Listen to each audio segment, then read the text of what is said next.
Welcome back to Bigg Boss season 8. இன்றைக்கி நம்ம விஜய் டிவியில் நடந்த கிராண்ட் லான்ச் எதை பற்றின்னு சொல்கிறேன்னு உங்களுக்கு எல்லாருக்குமே நீங்கள் கண்டுபிடிச்சிருப்பீங்க.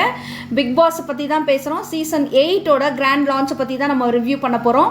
நம்ம சேனலை சப்ஸ்கிரைப் பண்ணாதவங்களாம் சப்ஸ்கிரைப் பண்ணுங்கள், லைக் பண்ணுங்கள், ஷேர் பண்ணுங்கள், உங்களோட கமெண்ட்ஸை கட்டாயம் பதிவு பண்ணுங்கள்.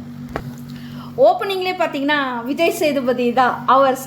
அவரை பற்றி சொல்லணும்னா அவர் அண்ணன் சொல்கிறதா, சார் சொல்கிறதா, ஒரு சொல்கிறதா, ஒரு நல்ல ஒரு சோல் சொல்லுவாங்கள்ல, நல்ல ஒரு மனுஷன், அதாவது சக மனுஷன், அது மாதிரி தான் சொல்லணும். இதை எப்படி அவர் பண்ண போகிறாரு, இதை எப்படி அவர் ரிவ்யூ இது பண்ண போகிறாரு, ஹோஸ்ட் பண்ண போகிறாரு அப்படின்னு நம்ம எல்லாருமே ஆர்வமாக இருந்தோம். சூப்பராக ஹோஸ்ட் பண்ணியிருக்காருங்க.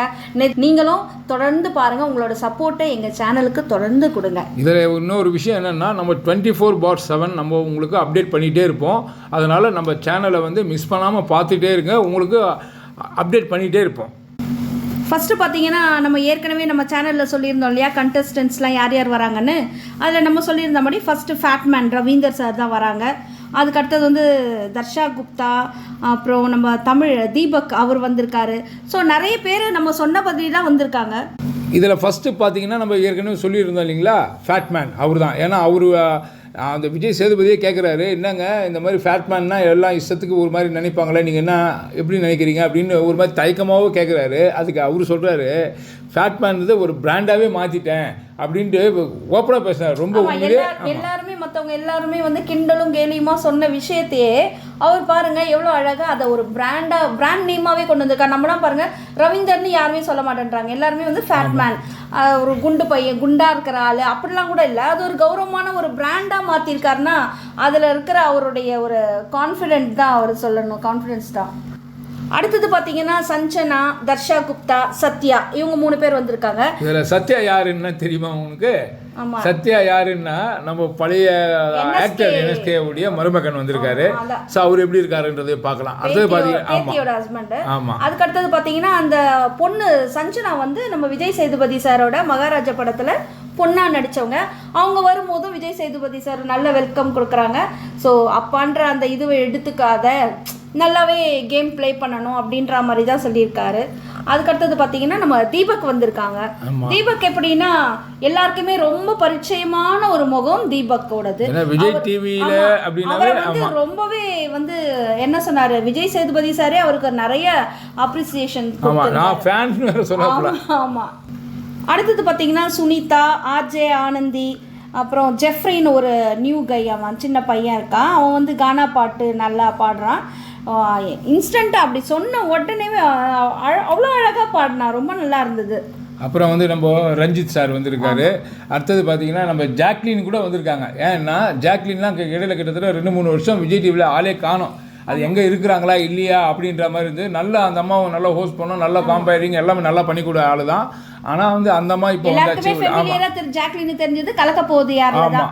அதுக்கப்புறம் பார்த்தீங்கன்னா பவித்ரா வந்திருக்காங்க. அது பவித்ரா வந்து எப்படின்னா நம்ம விஜய் டிவி சீரியல் ஆர்டிஸ்ட் தான். இல்லை, ஆக்சுவலி இன்னொரு விஷயம் சொல்லணும்னு பார்த்தா, இந்த 18 பேரில் 10-12 பேருக்கு மேலே எல்லாம் விஜய் டிவி தான். எல்லா சீரியலில் நடிக்கிறவங்களாம் ஒவ்வொருத்தரும் உள்ளே வந்துட்டாங்க. ஆமாம், சீரியலுக்கு ஒரு தலை அப்படி பொறுக்கி இதுக்குள்ளே போட்டு. இல்லை, இதில் என்னன்னு பார்த்தா ஒரு வெளியிலேருந்து ஒரு 6 பேர், அதில் பரீட்சைக்கு ஏதோ சொல்லுவாங்க இல்லையா, அந்த பரிச்சயமான அந்த பரிச்சயமான ஆள் அவங்க தான் வந்து ஒரு 2 பேர், இந்த ஃபேட்மேன் அவங்களாம் சொல்லலாம். மற்றபடி இந்த விஜய் டிவியில் இருக்கிறவங்க தான் அனைத்து பேரும் வந்திருக்கிறாங்க.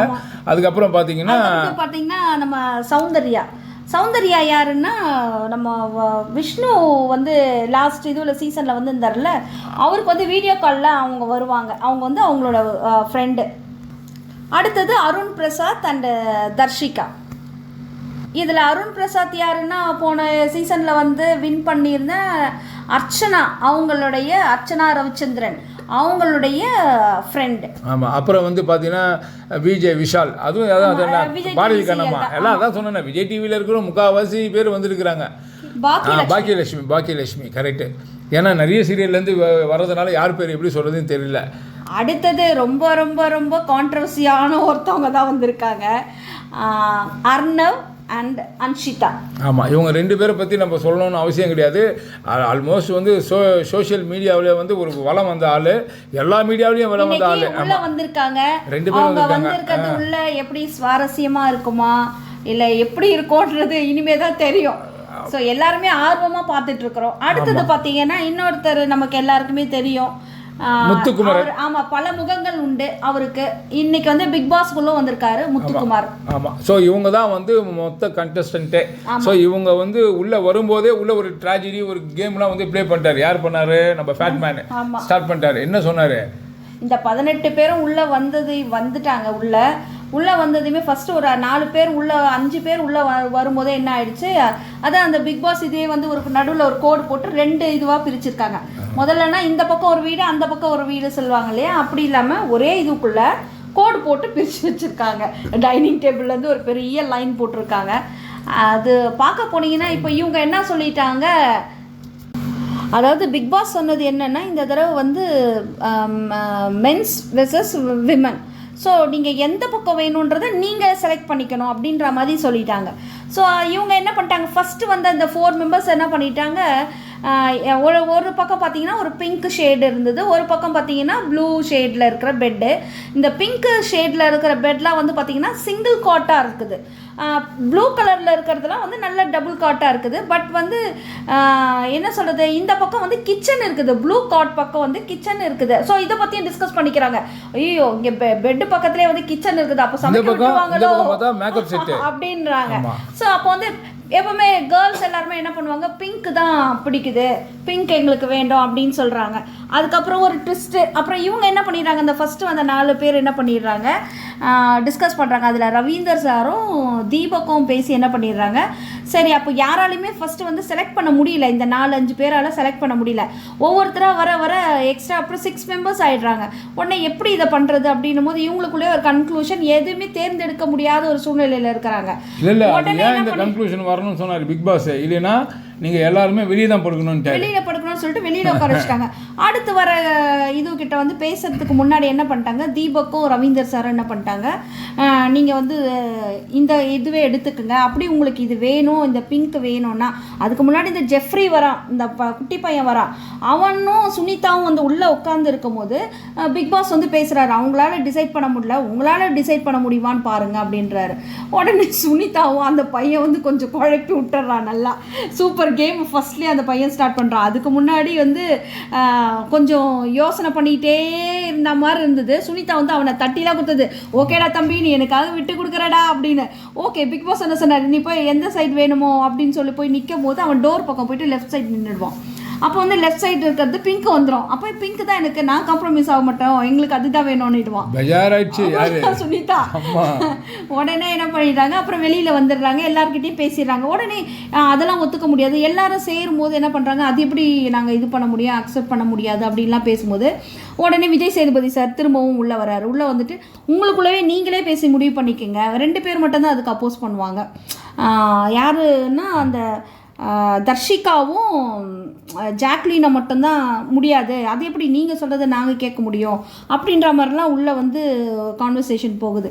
அதுக்கப்புறமா அதுக்கு முன்னாடியே தீபக் என்ன சொல்லிடுறாரு, தீபக்கும் ரவீந்தரும் பேசி என்ன சொல்லிடுறாங்க, ஏன்னா இவங்க அடுத்தடுத்து வராங்கல்ல, இவங்களுக்குலாம் தெரியாது உள்ளே வர அந்த 5-6 மெம்பர்ஸ் செலக்ட் சொன்னதை நாங்கள் ஏற்றுக்க முடியாதுன்றது தான் இவங்களோட இந்த கருத்து. என்ன ஒரு விஷயம்னா பாய்ஸ் சைட்லேருந்து வர ஆளுங்கள்லாம் வந்து தீபக்கும் அவங்களாம் கன்வின்ஸ் பண்ணிடுறாங்க, எல்லாம் கன்வின்ஸ் பண்ணி அவங்கள வந்து சரி பண்ணுறாங்க. அதே மாதிரி கேர்ள்ஸில் வந்து ஐ மீன் இந்த பக்கம் வந்து கன்வின்ஸ் ஆகலை 2 பேர். அதில் வந்து ஐயோ சும்மா சொல்லக்கூடாது. ஆமாம், இது எப்படி வராங்கன்னா இவர் தான் ஃபஸ்ட்டு, தீபக்கும் ரவீந்தரும் தான் இதை ட்விஸ்டே கொண்டு வராங்க உள்ள கேம் பிளேவே. அவங்க என்ன சொல்லிடுறாங்க, சரி உங்களுக்கு இந்த சைட் தான் வேணும் அப்படின்னா நீங்கள் வந்து எங்களுக்கு வந்து ஒரு ஃபேவர் பண்ணணும் அப்படின்னு ஒரு டாக்டை கொண்டு உள்ளே விடுறாங்க.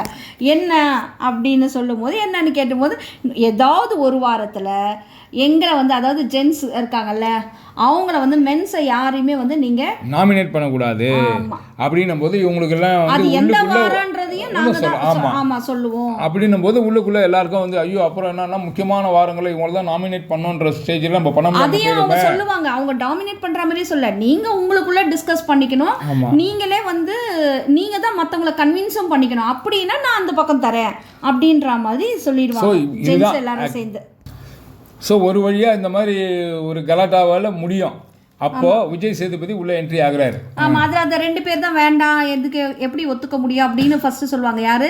தர்ஷிகா தான் இதை ஃபஸ்ட்டு ஸ்டார்ட் பண்ணுவா. ஜாக்லின் உள்ளே வந்து ஜாக்லினும் கேமரா ஃபுல்லாக அட்டென்ஷன் அவங்க பக்கம் திரும்பணும்னு பண்ணுறாங்களா, நிஜமாலுமே அவங்களுக்கு இதில் விருப்பம் இல்லையா அப்படிலாம் தெரியல. அப்படி இருந்தால் அவங்க ஒரு வார்த்தை சொல்கிறாங்க. யார்? தன்ஷிகா வந்து அவங்கள காம்ப்ரமைஸ் பண்ணி, இல்லை நீங்கள் இங்கே தனியாக நான் உள்ளே வந்து படுக்க மாட்டேன், உள்ளே வந்து படுத்தா நானும் உங்களுக்கு ஒத்து வரதா இருக்கும், எனக்கு இது உடன்பாடு இல்லை, இந்த கருத்துக்கு நான் ஒத்துக்க மாட்டேன். இல்லை, அதுக்கு தான் விஜய் சேதுபதி உள்ளே வந்து என்ன சொல்கிறாருன்னா, அவங்கள கன்வின்ஸ் பண்ணியாச்சு, இப்போ இவங்க 2 பேர் கன்வின்ஸ் ஆகலை, நீங்கள் கன்வின்ஸ் பண்ணுங்கன்னு கேர்ள்ஸாரை பார்த்து சொல்லிட்டு மற்ற கேர்ள்ஸ் எல்லாருமே இந்த 2 பேரை கன்வின்ஸ் பண்ணிக்கிங்க. ஆனால் இவங்க 2 பேரும் கன்வின்ஸ் ஆகாமல் அதில் கூட அந்த தர்ஷிகா ஓரளவுக்கு அமைதி ஆயாச்சு. இதில் என்னன்னா ரொம்ப ஜாக்லின் தான் ரொம்ப பிடிவாதமாக, நான் உங்கள் கூட நான் அங்கே உள்ளே வந்து படுத்தேன்னா நான் அந்த பைக்காட்டுக்கு சம்மதம் பண்ண மாதிரி, அதனால் நான் இங்கே ஹாலில் படுத்துப்பேன்னு. ஆக்சுவலி விஜய் சேதுபதி சொன்னதை வந்து அந்த மாதிரி ஃபாலோ பண்ணலை. ஏற்கனவே அதுதான் உண்மை. ஏன்னா அவர் ஹோஸ்ட் வந்து சொல்லிட்டு போறாரு, நீங்க கன்வின்ஸ் பண்ணுங்கன்னா இதுங்க கன்வின்ஸ் பண்ணாம, ஏன்னா அவரு யாரெல்லாம் இதுல ஓகே பண்ணிக்கிறீங்க அக்செப்ட் பண்ணிக்கிறீங்கன்னு கேட்குறப்ப ஆல்மோஸ்ட் எல்லாருமே ஒத்துக்கிட்டாங்க. இவங்க 2 பேருக்கு மட்டும் தான். அப்போ அவரே சிரிச்சிட்டாரு, அப்போ நீங்கெல்லாம் அந்த 2 பேரை வந்து சொல்லிக்கிங்கப்பா அப்படின்ற மாதிரி பேசி ஓகே பாய்ன்னு சொல்லிட்டு போவார். மறுபடியும் வந்து இன்னொரு பெரிய ஆப்பு வச்சுட்டு போவார். என்ன ஆப்பு அது? அவர் சொல்லுவார், இதில் வந்து 24 ஹவர்ஸ்க்குள்ள ஒருத்தரை வந்து எலிமினேட் பண்ணுறோம் அப்படி சொல்லி ஓகே பாய் சொல்லிட்டு பயங்கர ஷாக் ஆகிடுவாங்க. உள்ள யோசிச்சுட்டே இருக்கும்போது அதுக்கப்புறம் இவர் பாய் சொல்லிட்டு இவர் கிளம்பிடுவார் விஜய் சேதுபதி சார். இங்கே வந்து தமிழ் என்ன பண்ணுவார், ஜாக்லின் கிட்ட எல்லாம் பேசிகிட்டு இருப்பாங்க. அப்போ அவர் புரிய வைப்பார், நீங்கள் போயிட்டு இப்போ என்கிட்ட இவ்வளோ பேசணும்னு அவசியம் இல்லை, உங்களோட கேர்ள்ஸ் டீம்கிட்டே போய் பேசுமா அப்படின்னு சொல்லுவார். சாதாரணமாக தான் சொல்லுவார். ஆனால் அவங்க வந்து ஜாக்லின் வந்து அதை எடுத்துக்கிற உடனே இவன் வருவான். யார்? இவர் வந்து சொல்லுவார், அது வேற யாரும் இல்லை, நம்ம முத்துக்குமாரன் தான். ஆமாம், அவர் தான் உள்ளே வந்து அண்ணன் சொல்லிடுவார், அப்படி இப்படி பேசிக்கிட்டே இருந்தீங்கன்னா கூட நீங்கள் ஒபே பண்ணல, அதாவது இது பண்ணலை, இதை ஏற்றுக்கல அப்படின்றதுக்கு அந்த அர்த்தம் இல்லை. அவர் என்ன சொன்ன போலன்னா, நீங்கள் வந்து இப்படியே பண்ணிட்டு இருந்தீங்கன்னா ஒருவேளை எலிமினேட் ஆகிறதுல உன் பேர் வந்ததுன்னா ஓகேவா அப்படின்னு முத்துக்குமார் கேட்பாப்புல. ஓகே வெளியில் போகிறேன் அப்படின்னு அப்படி கையை கொடுத்துட்டு அவன் ஓகே பாயின்னு சொல்லிட்டு போயிடுவான். ஆனால் இதில் என்ன ஆச்சுன்னா, ஜாக்லின் உடாப்பிடியாக இருக்கும். எப்படின்னா, இல்லை நான் வந்து எப்படி கன்வின்ஸ் ஆக முடியும், இது பண்ண முடியும். கேமரா முன்னாடி நின்னே பேசுவோம். ஜாக்லின் வந்து பேசுவாங்க தர்ஷிகா கிட்ட, கூப்பிடுவாங்க உள்ளே வந்து படுங்கன்னு. இல்லை அப்படியே நான் உள்ளே தான் வந்து படுக்கணும்னு வந்து சொன்னாங்கன்னா நான் வந்து படுத்துக்கிறேன், நான் கன்வின்ஸ் ஆகிக்கிறேன் அப்படின்ற மாதிரி. அப்போ வந்து ஜஸ்ட் வந்து அவங்க வந்து கேமை ஸ்டார்ட் பண்ணியிருக்கிறாங்க. அதையும் சொல்கிற போல ஜாக்லின் என்ன சொல்கிற போல, நான் வந்து கேமரா அட்டென்ஷனுக்காகலாம் நான் பண்ணல, எனக்கு வந்து என்ன யாரோ ஃபஸ்ட்டு டே, நான் வந்து ரொம்ப ஜாலியான டைப்பு, நான் ஃபஸ்ட் டேவே வந்து நான் சண்டை போடுறதுக்கு வரல அப்படின்ற ஒரு மைண்ட் செட்டோடு தான் இருக்குது. ஆக மொத்தம் ஒரு வழியாக பார்த்தா ஒரு கலாட்டாவாக தான் இருக்கும்னு நினைக்கிறேன். இது கொஞ்சம் சுவாரஸ்யமாக போகும். இதில் என்ன ஒன்றுன்னா, நான் நிறைய பேர் விஜய் சேதுபதி சார் எப்படி பண்ணுவார், இவர் வந்து கமல்ஹாசன் மாதிரி பண்ணுவாரா, நாங்கள் அவருக்கு மேலேயே பண்ணியிருக்கிறோம். உண்மையிலேயே வந்து கமல் சார் பண்ணும்போது அவரோட ஜானர் வந்து வேற மாதிரி இருக்கும், விஜய் சேதுபதி சாரோட ஜானர் வந்து வேற மாதிரி இருக்கும். இப்போ நம்மள சக மனுஷன்ல ஒருத்தன் ஒரு அந்தஸ்துல போய் உட்காந்துட்டு, அதாவது ஒரு அந்த மேடை, அந்த பிக் பாஸ் மேடையில போய் இருந்தா எப்படி நடந்துக்குவாங்களோ அதே மாதிரி தான் இவர் நடந்துக்கிறாரு. பட் அவருடைய பொசிஷன் என்னன்றதுக்கு ஏற்ற மாதிரி அவர் அங்கே நடந்தார். ரொம்ப அட்மைரபிளாகவே இருந்தது, ரொம்ப சிம்பிளிசிட்டியாக இருந்தது, ரொம்ப ஓவராக அப்படி ஆட்டிடியூட் காட்டாமல் ரொம்ப அழகாக இருந்தது. அவர் கொண்டு போன விதம் ஃபஸ்ட்டு டேவே இவ்வளோ ரொம்ப அற்புதமாக கொண்டு போனதில் எல்லாருக்குமே ரொம்ப மகிழ்ச்சி. அங்கே வந்திருந்தவங்களையும் அவர் கேட்டார், எல்லாருக்குமே ஓகேவா நான் எப்படி பண்ணுறேன் அது மாதிரி ஒரு செல்ஃப் அவரை பற்றின ஒரு அனலைசிஸும் அங்கே அந்த இடத்துல அவர் கேட்குறாரு. அதெல்லாம் பெரிய விஷயமா இருந்தது. அவரை பற்றின ஒரு புரிதல் வந்து இன்னும் நிறைய பேருக்கு வேறு மாதிரி வெளியில் நெகட்டிவிட்டி பேசிகிட்டு இருக்கிறவங்களுக்கு இது வந்து புரிஞ்சிருப்பாங்க. விஜய் சேதுபதி சாரோட போஸ்ட் எப்படி இருக்குன்றதை அவங்க புரிஞ்சிருப்பாங்கன்னு நினைக்கிறோம். ஆக மொத்த மக்களே இந்த வீடியோ பிடிச்சிருக்குன்னு நினைக்கிறேன். பிடிச்சிருந்தா லைக் பண்ணுங்கள், கமெண்ட் பண்ணுங்கள், ஷேர் பண்ணுங்கள், சப்ஸ்கிரைப் பண்ணுங்கள். தேங்க்யூ.